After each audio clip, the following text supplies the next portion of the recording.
টংলা ক্ৰীড়া সন্থাৰ উদ্যোগত অনুষ্ঠিত 10-দিনীয়া এথলেটিক্স প্ৰশিক্ষণ শিবিৰৰ সামৰণি।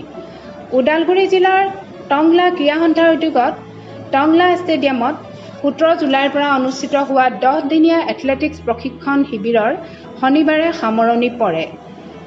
ভেৰগাঁও মহকুমা আৰক্ষী বিষয়া দুৰ্গা কিংকৰ শৰ্মাই সামৰণি অনুষ্ঠানত অংশগ্ৰহণ কৰি উদীয়মান দৌৰবীৰসকলক উৎসাহ উদ্দীপনা যোগায়।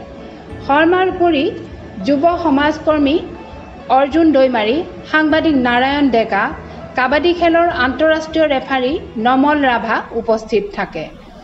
10-দিনীয়া প্ৰশিক্ষণ শিবিৰত প্ৰশিক্ষক হিচাপে অংশ লয় NIS কোচ শৰ্মিলা বৰুৱাই।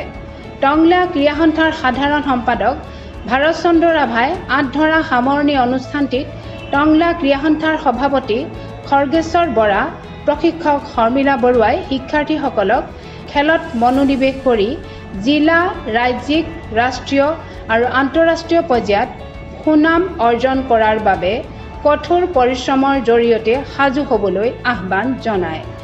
ওদালগুৰি জিলা এথলেটিক্স খেলুৱৈ তথা প্ৰশিক্ষক মুকুন্দ শৰ্মা বৰুৱাৰ তত্বাৱধানত 17 জুলাইৰ পৰা 26 জুলাইলৈকে অনুষ্ঠিত হৈছিল 10-দিনীয়া এথলেটিক্স শিবিৰ।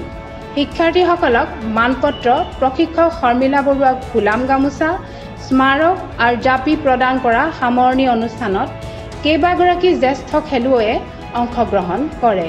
ওদালগুৰিৰ পৰা নিজা প্ৰতিবেদক অলিম্পিয়া স্পৰ্টছ।